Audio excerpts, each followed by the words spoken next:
Hello, my name's Harlan, and I grew up in a house where silence was expected and bruises were explained away. Last night, after my father struck me like I was 16 again, I went to bed without a sound. That's how it always went in our family. They took, I stayed quiet, and the world never knew. But this time, something shifted, because by sunrise, my father stepped into the driveway and froze. The luxury car I parked there wasn't his, and the house transfer papers waiting on the kitchen table weren't filled out the way he planned. He smirked at first, thinking I'd finally surrendered, but when he read who now owned the house, everything in him collapsed. And if you think that was the worst of it, you haven't heard what they did before that moment. I've always been the youngest one in the family, the one everybody counted on but never really looked at. That morning, as I stood in my kitchen, reaching for the old ceramic cup I've used for years, I felt a kind of heaviness in the air. The cup had a thin crack running along one side. It still held, though. I lifted it the same way I always did. Careful, steady, like handling something that had been pushed past its limits more times than anyone cared to admit. My father, Garrison, had already called twice before sunrise, telling me not to drag my feet. He wanted a ride to the community breakfast at the church. The request wasn't unusual. He rarely drove himself anywhere these days, even though his truck ran just fine. It was more about having me at his side, ready to respond whenever he needed something. My brother Calder didn't bother coming along. He sent a short message that showed up on my screen while I locked the front door. "Don't be late this time." No greeting, no question about whether I was even awake. Just an expectation wrapped in impatience. The sun had only started to lift when we headed toward the church. The neighborhood looked quiet, lawns trimmed after last week's rain. I tried to enjoy the drive, but my father filled the space with instructions, reminders, and comments about how busy he was. It felt like he needed to convince himself that he was carrying the world. I nodded here and there, letting his voice fade into the background. Talking back only ever made things worse. When we walked into the church hall, the smell of bacon and coffee drifted through the room. Folks greeted him quickly, calling him by name, clapping him on the shoulder. Most of them barely glanced at me. I'd grown used to that. My father thrived in these rooms. He liked being seen as the man who helped keep everything running smoothly. To make that work, he treated Calder like a rising star and introduced him proudly whenever he could. With me, he usually kept things short. That morning, he didn't just keep it short. He cut straight through the little dignity I tried to hold on to. Two committee members approached, smiling, asking how things were going. Before I could answer, he stepped in. He's still figuring things out. Always needed a push. One of the men chuckled, quiet but sharp enough. I forced a smile. My chest tightened, but I kept my expression calm. People around me carried on like it was all harmless. I let the words slide off. Or at least I pretended to. Later, walking back to the truck, he started in on money again. He said I hadn't done enough for the house lately. I reminded him, gently, that I'd covered the last property tax bill. He brushed it off as if it were nothing. Then he brought up how the house only existed because of his sacrifices. "If you want security," he said, "you stay in line." The way he delivered that sentence felt like a weight on my shoulders. Not a request, a warning. I didn't respond. I just watched the way he climbed into the truck, certain he controlled every corner of my life. We drove back without much talking. I stared out the window, thinking about the property papers I'd seen last month. Something hadn't matched up, but I hadn't pressed him. Growing up under a man like him teaches you not to question too loudly. Still, the thought stayed with me the whole ride. Maybe I'd let too many things slide for too long. Once home, he pointed me toward a list of errands he wanted done that afternoon. He didn't even look up from his chair. I nodded, set my keys on the counter, and reached for the cup I'd used earlier. The crack along the side caught the light. I ran my thumb over it gently, thinking about how much pressure a thing could take before it finally gave out. I whispered under my breath, almost without meaning to, "It still holds. But for how long?" I rinsed the cup and placed it in the sink. Then I stepped outside, feeling the question follow me all the way down the walkway. As I slid into my car and fastened the seatbelt, it echoed again, low and steady, like a truth I wasn't ready to face. That question stayed with me as I backed out of the driveway, the engine humming steady beneath me. I eased onto the street, wanting a quiet moment to settle my thoughts, but my phone vibrated before I even reached the stop sign. I glanced at the screen, expecting another message from Calder or my father. Instead, it was a fraud alert from the bank. Suspicious activity detected under your name. I pulled over near the row of mailboxes, letting the car idle as I opened the notification. It mentioned a loan request, a large one. My pulse sped up. I hadn't applied for anything. The warning listed documents tied to my address, my social security number, and a signature that looked nothing like mine. The air inside the car seemed to shrink around me. I called the number on the alert. After I verified my identity, a woman from the bank asked if I wanted to confirm the debt consolidation form you and your father submitted. I froze. She kept talking, explaining that his name appeared as my financial guardian. That word hit me wrong. Guardian. I tightened my grip on the steering wheel, trying to keep my voice steady as I told her I had never signed any such form. She apologized politely and suggested I come to the branch if I wanted copies. I ended the call and sat there for a few more seconds, trying to process what I'd heard. My father liked control, but signing legal documents under my name? That was something else entirely. I drove to the branch, taking my time with the turns so I wouldn't walk in angry. When I arrived, the loan officer led me to her desk. She printed out the forms and slid them over. Seeing his handwriting there, shaped to mimic mine, made something inside me twist tight. He hadn't even tried to hide it. The officer pointed to the co-owner section and said calmly, "Since he's listed on the property tied to this loan, the system recognized it as valid." That sentence struck me deep. He shouldn't be listed on anything. The house was supposed to be mine alone, yet there it was, his signature beside mine, claiming authority he abandoned years ago.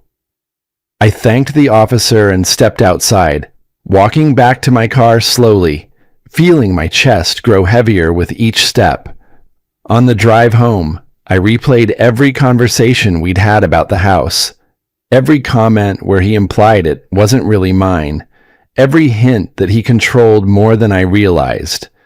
By the time I reached the neighborhood, my hands were steady again, but only because I'd pushed the emotion so far down it felt numb. Inside the house, he sat at the kitchen table with the sports section spread out in front of him. He didn't look up when I walked in. I stood there for a moment, letting the silence stretch before asking, "Did you sign a loan under my name?" He didn't bother lowering the paper. "I handled it," he said. "You should be grateful." I held my breath, waiting for him to say more. He did. "Someone has to keep this family afloat. You sure weren't stepping up?" Each word felt deliberate, like he wanted to press me back into whatever place he thought I belonged. He talked as if tying my name to a debt was some kind of favor. I stayed quiet, not because I agreed, but because arguing with him had never changed anything. It only fueled him. Instead, I watched the way he flicked the page, relaxed, sure of himself. I walked toward the hallway, but before reaching my room, I heard voices coming from the living room. I paused. Calder was there, along with Aunt Maureen. They spoke low at first, but when Calder raised his tone, their conversation became clear. "We can sell that back strip by the fence," he said. "That'll cover most of it." Maureen agreed. "It's just sitting there." Then my father added, "We already agreed. Harlan doesn't need to be involved. He'll go along like he always does." My stomach dropped. They weren't just discussing the loan. They were planning to carve up part of the yard, part of my property, to fix a mess I didn't make, and they planned to do it without me. Calder spoke again, sounding annoyed. "He doesn't need a say in everything." I stepped back, careful not to make a sound, and slipped into my room. The door clicked softly behind me. I sat down on the bed, feeling the mattress sink under my weight. My hands trembled, not from fear, but from the slow realization that none of this was accidental. It wasn't a misunderstanding. It was a pattern. A belief that I would always fold, always accept whatever they did as long as they called it family business. The image of that cracked cup from earlier flashed into my mind. It still holds. But for how long? I'd told myself those words without truly understanding how much they mirrored my life. I stared at the wall, letting that thought settle into something clearer, something firmer. What they were doing wasn't protection. It wasn't guidance. It was ownership, dressed up as duty. I reached for my phone and texted Althea. "I need to talk. Urgent." Her reply arrived within seconds. "Come now." I stood up, took a final look around my room, then headed for the front door. Passing through the living room, I kept my steps even, my face neutral. They didn't notice me. They were still talking numbers, still making decisions like I was a piece of property they could rearrange. Outside, the air felt different, cooler somehow. I walked to my car, unlocked it, and sat inside for a moment before turning the key. The house behind me looked familiar, but it no longer felt safe. It felt like a cage built from quiet compromises and years of nodding along. I started the engine and pulled away, leaving behind a place that suddenly felt far smaller than I'd ever realized. I turned the key again, leaving behind the house that no longer felt like mine, and let the engine settle into a steady rhythm as I pulled onto the main road. The neighborhood passed by slowly, the familiar streets giving me a few minutes to breathe. I followed the turns toward Althea's place, taking my time so I wouldn't show up shaking the way I had when I left home. By the time I turned down her block, the tightness in my chest had eased only a little. Her house sat near the corner, a small one-story place with hanging plants on the porch. Before I reached the door, it swung open. She stood there, studying my face with a look that said she already knew something was wrong. I didn't have to explain anything. She stepped aside so I could come in, and once I was inside, she handed me a warm mug of tea without a word. The scent filled the quiet living room, soft and grounding. I sat on her couch and let the warmth settle through my hands. She didn't rush me. She never did. After a minute, she sat across from me and waited. That space she gave me, steady, patient, made it easier to speak. I told her everything. The bank alert, the loan documents, the way the officer had slid the papers across to me like it was just business. I explained how my father barely acknowledged my question when I confronted him. As I spoke, Althea's jaw tightened, but she kept her voice calm. She said she'd noticed strange changes in the property records a while back, things she meant to ask me about. Hearing her say she believed me right away eased something I hadn't even realized was clenched inside me. When I paused, she reached for her tablet on the coffee table. She typed quickly, then turned the screen toward me. "Do you remember the Veterans Housing Grant you applied for years ago?" she asked. I nodded slowly. I remembered filling out the early paperwork, sitting at the old dining table with a pen that barely wrote. After that, my father took over, saying government forms were confusing and he'd take care of it. I hadn't questioned him then. I just assumed he handled it like he said he would. Althea scrolled through the records. The grant had been approved, processed, paid out, but not to me. My father's name was listed as the recipient. He had taken the funds I earned and folded them into whatever account he controlled. My breath caught. It was a silent theft, long buried, shaping the imbalance I lived under for years without knowing why it felt so lopsided.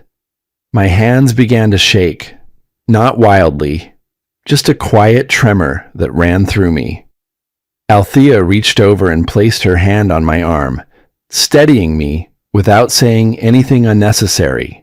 The moment cracked open something deeper. A memory I hadn't thought about in a long time pushed its way forward, sharp and sudden. I was 16 again, standing in the garage with oil on my hands. I'd been trying to repair the lawnmower. I made one mistake, and before I could apologize, he struck me across the mouth. The sting, the ringing in my ears, the metallic taste that followed. It all returned with a clarity that made the room around me blur. I'd convinced myself for years that I deserved it, that it was just a lesson for not paying attention. Now it took on a different shape, one that fit too neatly with the way he still treated me. When I finally came back to the present, I realized I'd gone quiet. Althea watched me carefully.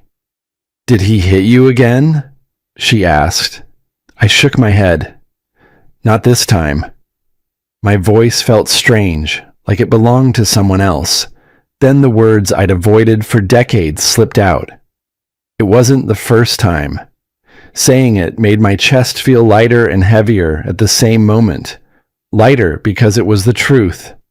Heavier because it was the first time I'd admitted it out loud. Althea sat beside me, her voice gentle but firm. "You don't have to go back there tonight. Stay here. You're not alone, and you're not as powerless as he wants you to believe." Hearing her say that, with so much certainty, gave me something solid to hold on to. For years, I'd lived in a fog of obligation and guilt. Now, for the first time, that fog thinned just enough for me to see a way forward. She showed me the guest room, a quiet space with a small bed and soft blankets. I sat down, letting my shoulders relax. I reached into my pocket and took out my phone, thinking I should tell someone where I was. Before I could type anything, a text came through. "My father, where are you? You have obligations here." His words didn't land the way they used to. I stared at the message for a moment, then deleted it without replying. The silence I gave him felt deliberate, like something I'd earned. I lay back on the bed, staring at the ceiling. The house was calm around me, the kind of calm I hadn't felt in years. I was starting to close my eyes when my phone buzzed again. This time, the name on the screen wasn't his. It was someone I didn't expect at all. I lay on the guest bed, staring at the ceiling as the quiet settled around me. The room was dim, just a soft lamp on the dresser lighting the space, and I tried to breathe past the weight of the day. When my phone buzzed again, I reached for it, expecting another message from my father, but the name glowing on the screen stopped me cold. Calder. I hadn't heard his voice directly in months. I sat up slowly, steadying myself before sliding my thumb across the screen to answer. He said my name the way someone calls a dog back into the yard. No greeting, no pause to see if I was all right. Just an irritated, "Why'd you take off like that? Dad's stressed out, you know." His tone wasn't concern, it was a complaint. I could hear a game show playing in the background, the kind of easy noise people relax to when their world is comfortable and untouched. He lived in that comfort every day, while I carried the parts no one else wanted. He didn't ask where I was. He didn't ask why I left. He asked how fast I planned to come back. "You can't just leave him hanging," he said. "You didn't think this through." I let him talk for a moment, letting the rhythm of his complaints spill out. It was always like this. He jumped right into telling me what I should be doing, never once wondering what pushed me out the door. Then he shifted to the subject I knew he'd eventually reach, the loan. He said Dad had done it for the good of the house, as if that excused everything. As if forging my name was a small inconvenience I should shrug off. "You're making this bigger than it needs to be," he said. The edge in his voice scraped at me. He described old stories, times when he supposedly stepped up to protect the family finances, ignoring the countless moments I paid bills quietly, filled the gas tank when Dad refused, handled chores no one else cared to notice. That's when I felt the shift. This was Twist S7, the kind of pressure he used so naturally, it was like breathing to him. "You're the youngest," he said. "Show some respect. Dad deserves that from you." The sense of entitlement in his voice was so strong I had to hold the phone a little tighter. I tried to keep my tone level as I asked whether he knew the signature wasn't mine. There was silence. Then he muttered, "Well, he had his reasons." That single phrase revealed everything. Calder wasn't clueless. He was comfortable. Comfortable with a system built on me carrying the weight. My silence kept his life smooth. My compliance held up the parts of the family he didn't want to spend energy on. Hearing that silence from him, that hesitation, cracked open something I'd ignored for too long. He wasn't confused. He was complicit. Then he slipped. He mentioned the backyard sale, the one they thought I'd already been told about. He said the neighbors were ready, that the paperwork was nearly finalized. "What's done is done," he said. That was Twist S8 slipping right through the cracks of his calm voice. They were moving quickly, almost secretly, and if I didn't act soon, the last piece of what was legally mine, the yard I maintained, the place I used to sit on summer nights when things felt heavy, might be gone without my signature. I breathed slowly, trying to keep my voice steady. "Calder," I said, choosing my words with care. "I'm tired of being useful only when it helps you or him." There was a pause, a sharp inhale on his side. Then he snapped, "Watch how you talk to me." He wasn't used to being confronted. He wasn't used to me pushing back, but the words were already there, and I couldn't take them back. A strange calm settled over me. A boundary I'd never once dared to draw stood suddenly firm between us. He repeated that I needed to come home and fix this, like I was the one who created the mess. Like the forged signature, the debts, the secret meetings were simply inconveniences I owed it to the family to straighten out. I felt the old instinct tugging, say yes, smooth it over, shrink yourself again. But something stronger rose to the surface. Instead of absorbing the blame, I told him one word, no. It wasn't loud, it wasn't dramatic, but it echoed through me like a door finally slamming shut after decades of being wedged open. He tried to speak again, but I ended the call. My hand shook slightly, not from fear, but from the realization that I'd finally stood up and said what needed to be said. The hallway light cast a glow into the guest room, and when I stepped out, I found Althea standing there. She must have heard enough of the conversation to understand what happened. "What did he want?" she asked gently. "They're hiding something," I said, "and they're running out of time." She didn't look surprised. She leaned against the doorway and said, "Then stop letting them set the pace. You need to plan." Her voice was calm but steady, a reminder that I wasn't stumbling alone anymore. She went to her room to rest, leaving the house quiet around me. I sat back on the guest bed, letting the weight of her words settle in. When I finally picked up my phone to set it aside, the screen lit up with a new notification, an email. The subject line made my gut twist. Urgent property status update. Her words stayed with me long after she went to bed. I sat alone in the quiet living room, the only light coming from the laptop resting on my knees. The stillness made everything louder.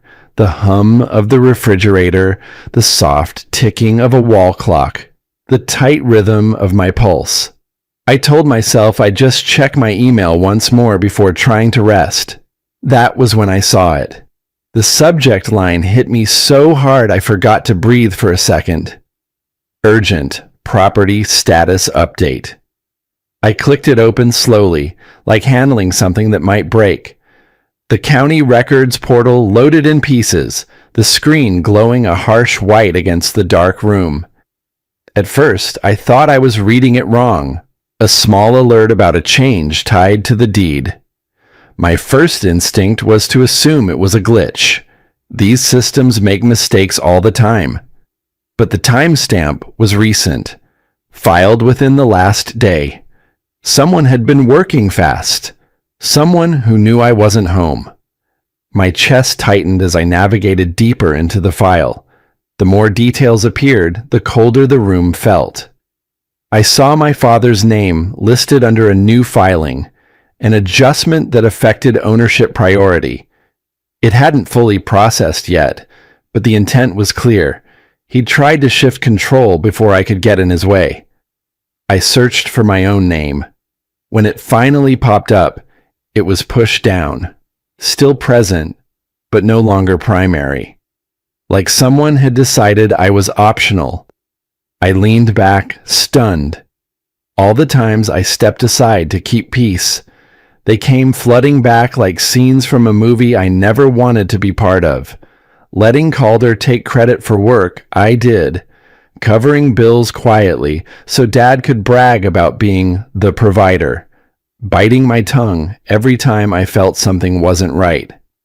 The truth settled on me with a weight I didn't know how to carry. This wasn't a sudden betrayal. It was the final move in a pattern years in the making. I closed my eyes for a moment, trying to slow down the emotions hitting all at once. When I opened them again, I noticed an uploaded document in the application log. I clicked it, expecting Dad's handwriting or his attempt to imitate mine again. But it wasn't his, and it wasn't Calder's. Seeing that third name, another relative who had always stayed neutral, felt like a blow straight to the gut. I stared at the authorization signature, unable to believe it. They weren't just keeping secrets. They were working together. A cross-family betrayal. Quiet and calculated. The kind of betrayal that doesn't shout. It whispers behind closed doors and lets you carry the consequences alone. The grief mixed with something deeper. A hollow kind of hurt that made it hard to keep my hands steady. I placed the laptop aside and rested my elbows on my knees. For a long minute, the room blurred. Everything I had believed about loyalty, responsibility, and family twisted into something unrecognizable. I had built my entire understanding of myself around helping them, protecting them, showing up even when I was tired or hurting. And here they were, erasing me like I never mattered. A thought crept in, soft but heavy. Maybe letting it go would be easier. Maybe stepping aside one last time would keep things calm. I almost closed the laptop right there. I felt the pull of resignation, the idea that maybe it wasn't worth fighting if it meant tearing open wounds that had existed for decades. But something made me scroll further.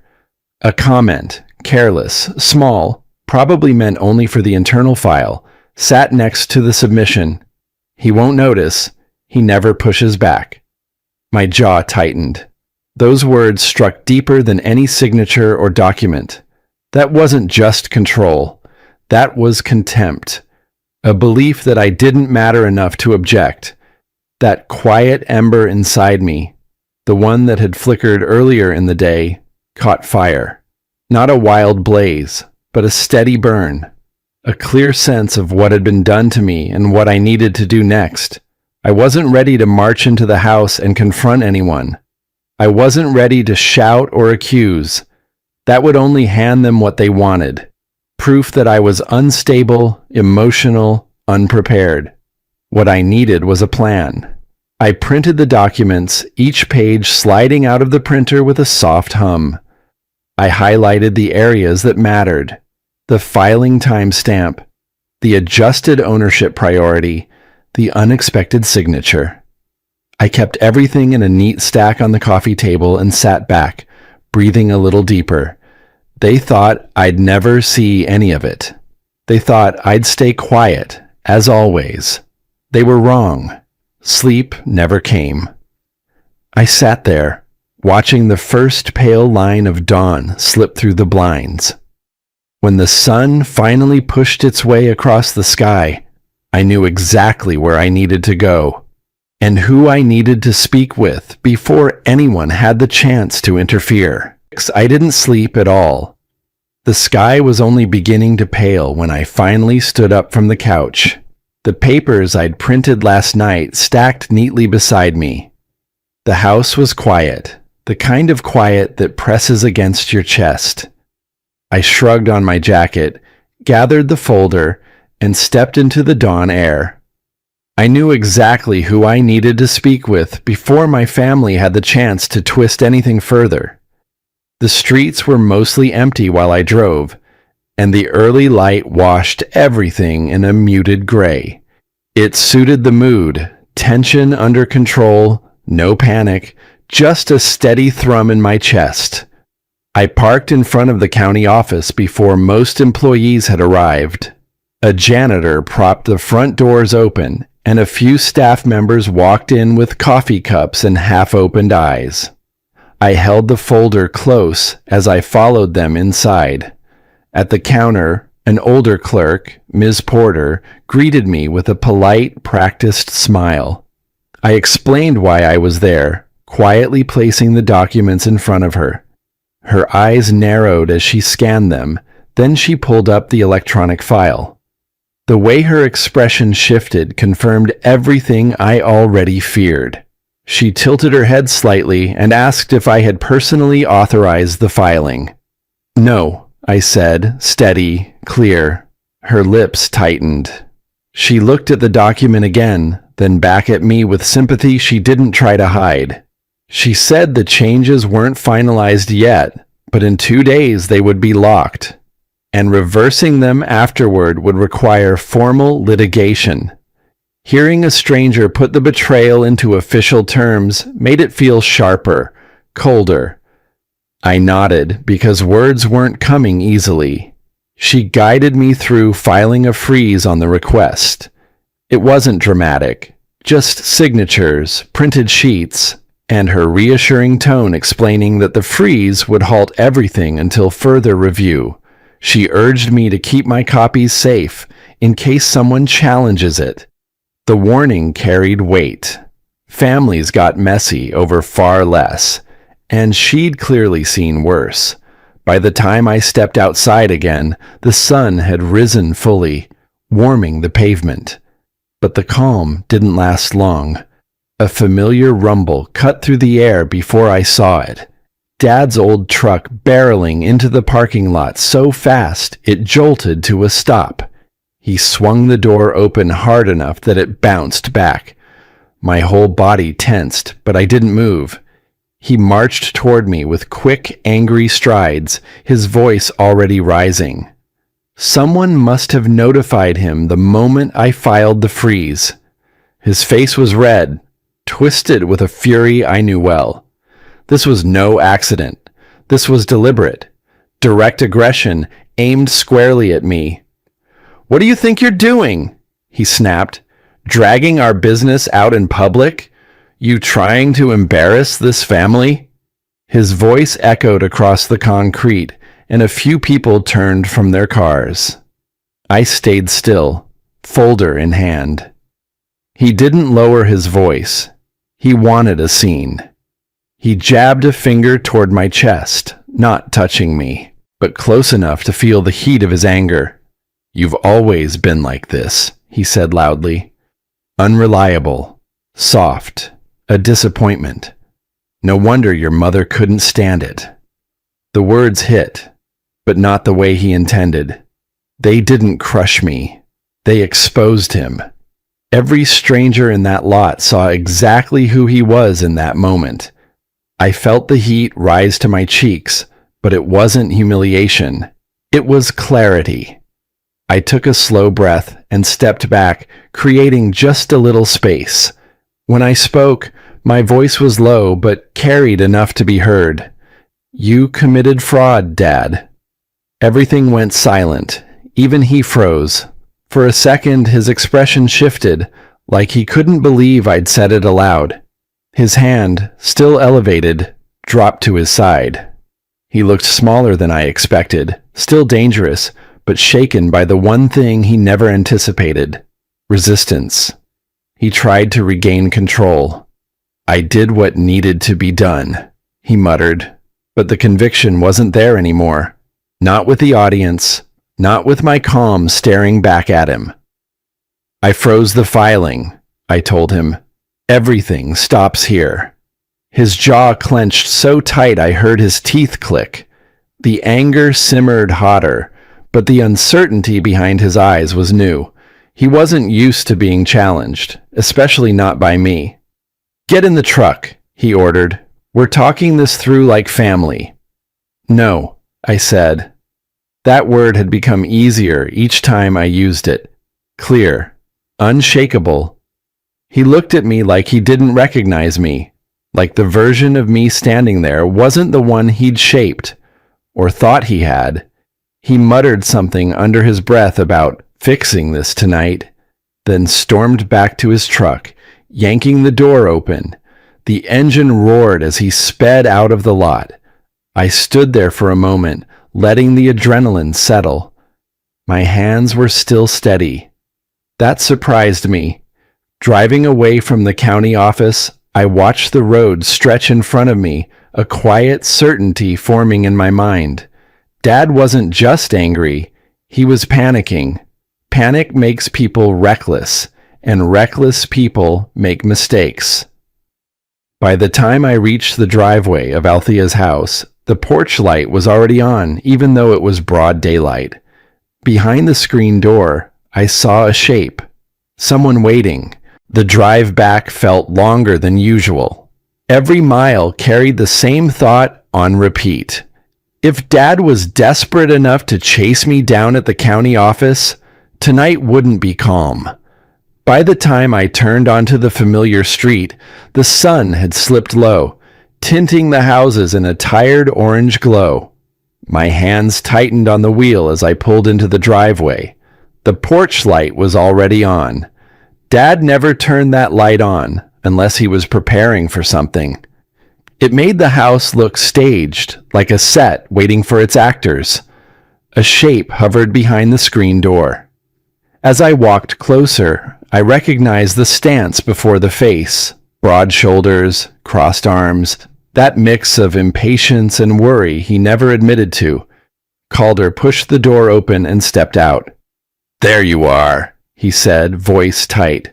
"Dad's inside." He didn't sound angry. He sounded rattled. That alone made the hairs on my neck rise. I followed him in, each step heavy, measured. Inside, nothing looked disturbed, but everything felt wrong. The living room held the same furniture, the same faded rug, the same pictures leaning slightly crooked on the walls. Yet the air was thick, almost staged for confrontation. Dad sat in his recliner with his hands clasped, his expression pulled into something calm but brittle. Calder hovered beside him, like he'd been assigned guard duty. The performance was obvious. This wasn't a conversation. This was an ambush.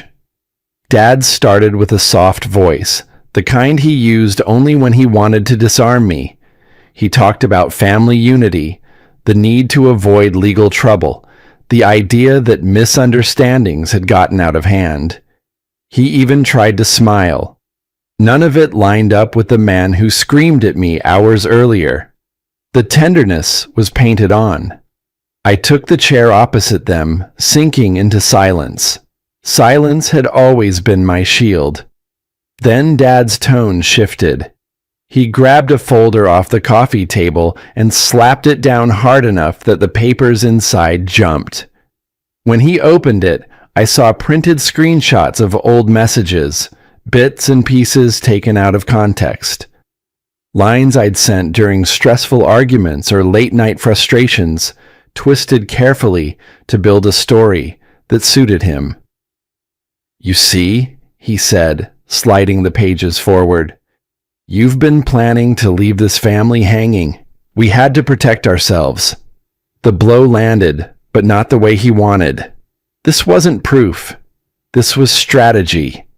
A retaliation strike meant to corner me. I kept my breathing steady. Calder chimed in next, stepping closer. "You're overreacting. Dad did what he had to.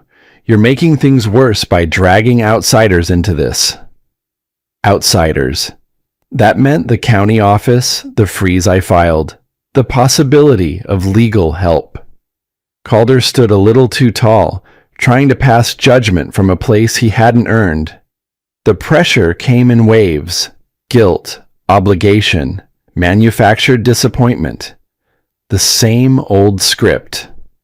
Dad leaned forward, lowering his voice. "Withdraw your contest on the house transfer. Sign the form now, and we fix this peacefully." The trap tightened. I didn't move. Dad's expression hardened. He reached for another envelope on the end table and held it up like a weapon. "If you force my hand," he warned, "the rest of the family will know the truth about your behavior. I already drafted letters. They'll understand the situation clearly." I took the envelope from him and slid out the papers. It wasn't truth. It was character assassination. Claims that I was unstable. Claims that I had anger issues. Claims curated to destroy my reputation before I could defend myself. The cruelty was deliberate. He wanted control so badly, he was willing to ruin me to keep it. I felt humiliation hit, blooming hot in my chest.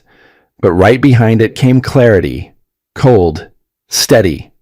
I lifted my eyes and asked quietly, "This is what you call family?"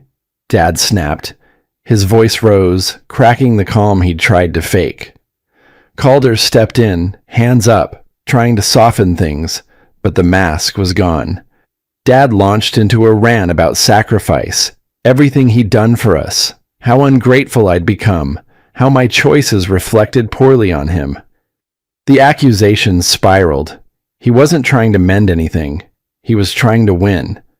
I waited for him to stop. Then I said, clear and simple, "I'm not signing anything." The room froze. Calder looked stunned. Dad's face drained of color, then flushed back even darker. He stood abruptly and stormed toward the back door. Calder followed, motioning for me to join them. I hesitated at the threshold, staying closer to the doorframe than the yard. The backyard was dim, only a faint glow from a motion light over the garage. Dad walked ahead, muttering, kicking at loose gravel. He stopped near the old grill, rusted, half collapsed, the same one he'd refused to replace for a decade. "You think you can walk all over me?" he shouted, pointing an accusing finger. "After everything I've done, you think you get to challenge me?" Calder hovered near him, glancing between us like he wasn't sure how to contain the situation anymore. Dad turned back toward the grill and reached behind it, rummaging through the clutter he always kept hidden out of sight. Something metallic scraped against the concrete. Calder stepped in front of me a little too quickly, blocking my view. That's when dread rose up sharp. Whatever was coming next wasn't paperwork. When Dad turned around, he wasn't holding paperwork. He was holding something far worse. The rusted crowbar hung from his hand, catching the dim porch light with a dull orange sheen. For a moment, everything around us stilled. Even the breeze seemed to pause. The shape of that tool, the way his fingers curled around it, dragged a memory I wished I'd buried deeper. He didn't raise it. He didn't have to. The message was already clear. Calder stood halfway between us, shifting side to side like he didn't know whether to step in or stay out of it. His eyes bounced from Dad's grip to my face, searching for any sign things hadn't gone too far. But they had. The second that crowbar appeared, the ground beneath all three of us shifted. Dad took a step into the light, the metal clinking softly against his wedding band.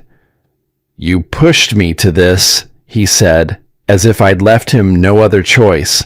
His voice didn't shake, but something in it bent, like he was trying to convince himself more than me. The fear didn't come rushing in. It tightened slowly, like someone was turning a valve. My throat dried out, and my breath settled unevenly. This wasn't about the tool itself. It was about every old memory that came with it. Every night I learned to stay silent. Every lesson taught through intimidation. He didn't yell. He didn't move closer. He just stared, the crowbar low at his side, as if the weight of it gave him authority. Then, without warning, he swung it, not at me, but at the old grill beside him. The sound exploded across the yard. Metal screeched, twisted, jumped. Sparks scattered. Calder jerked back with a shout. The shockwave ran through my ribs like a physical shove. This was escalation. Intentional. Dangerous. Dad lifted the crowbar again, gripping it tighter, the tremors in his arm barely contained. He pointed the end of it toward me, not quite steady. "You think you can corner me?" he muttered. "After all I've done? You think you can turn the county against your own father?" I stayed where I was, my heels pressed against the door frame, my body ready to move if I had to. But my stance stayed grounded. Running would have fed the beast he'd built. Running would have told him he still owned the narrative. "I'm not afraid of you anymore," I said. My voice wasn't loud. It didn't need to be. The words carried their own weight. They settled in the air between us, and for the first time, something in his expression cracked. Confusion. As if I'd broken a rule he didn't know could be broken. He took a step forward, and his foot hit a patch of wet grass. The slip wasn't dramatic, just a slight wobble, but it was enough. The crowbar slipped from his hand and hit the ground with a dull, final thud. All three of us stared at it. For a moment, none of us moved. Then I bent down and picked it up. Not to threaten, not to mirror him, just to end the power he'd tried to rebuild with rusted metal and old habits. The weight surprised me. It wasn't heavy, It was tired. "This ends tonight," I said, holding it loosely at my side. Dad's face drained of color, not the flushed rage from before. This was something else. Recognition. The realization that whatever control he thought he had evaporated the second that crowbar left his hand and ended up in mine. Calder took a step back.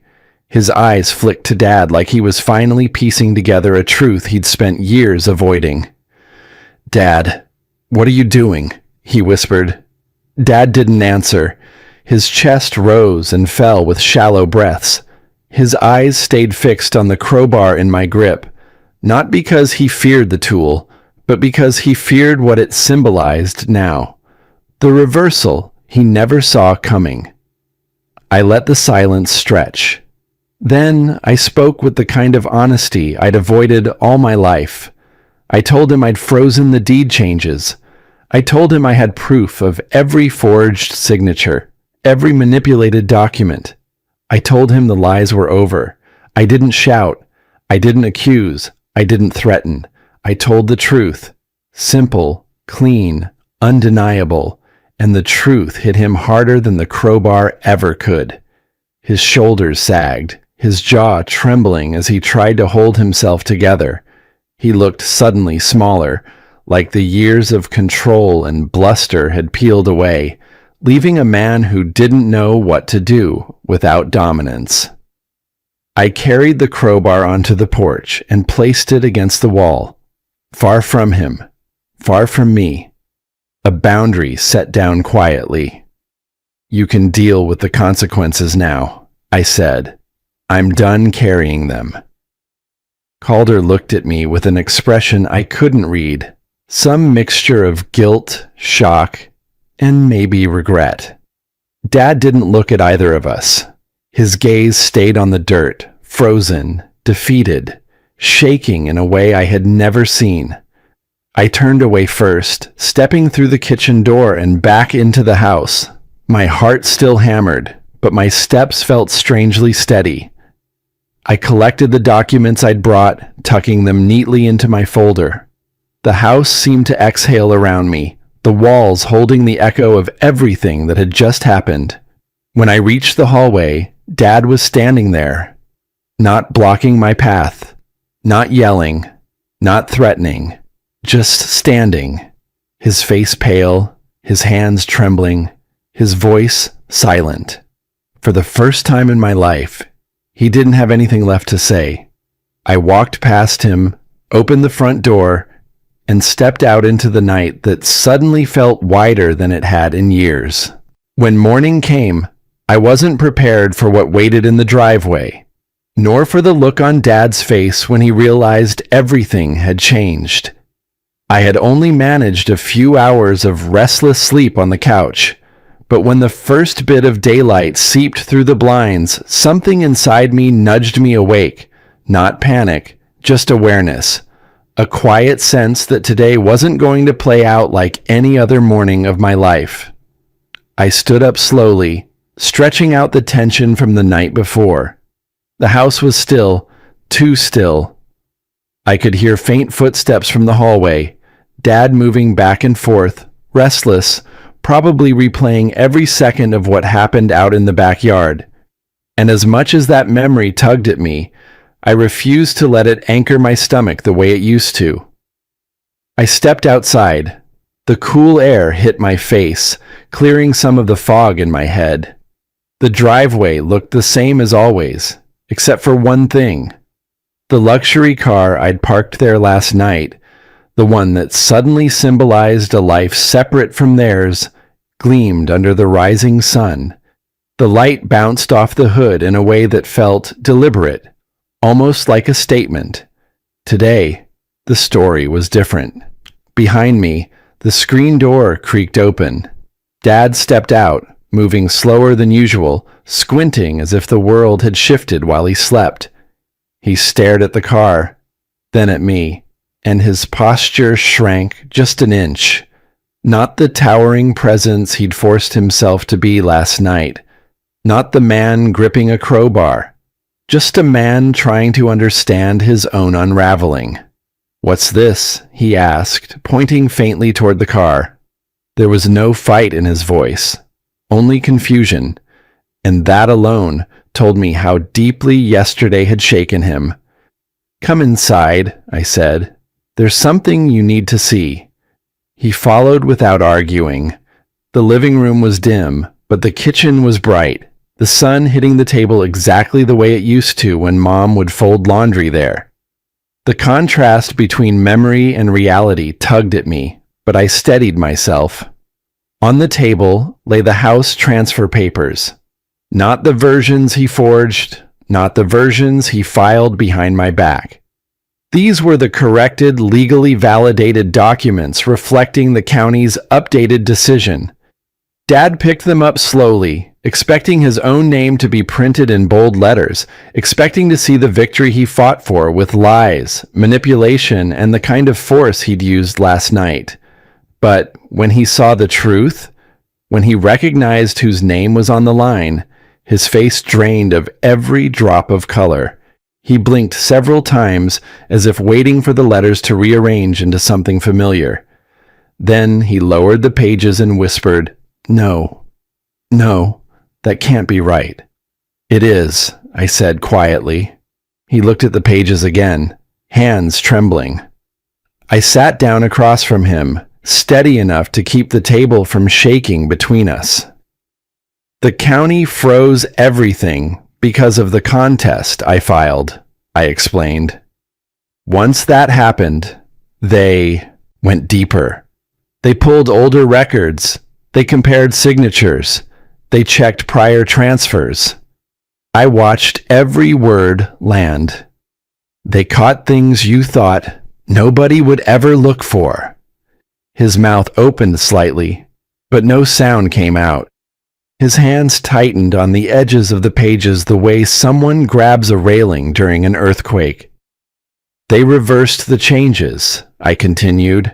"Not just the recent filing, the older ones too. Everything you pushed through over the years to shift control was invalidated."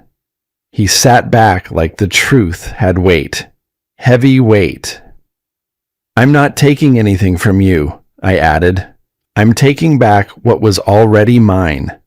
He swallowed, looking older than I had ever seen him, older than he looked even last night when anger made him small. Just then, footsteps padded down the hallway.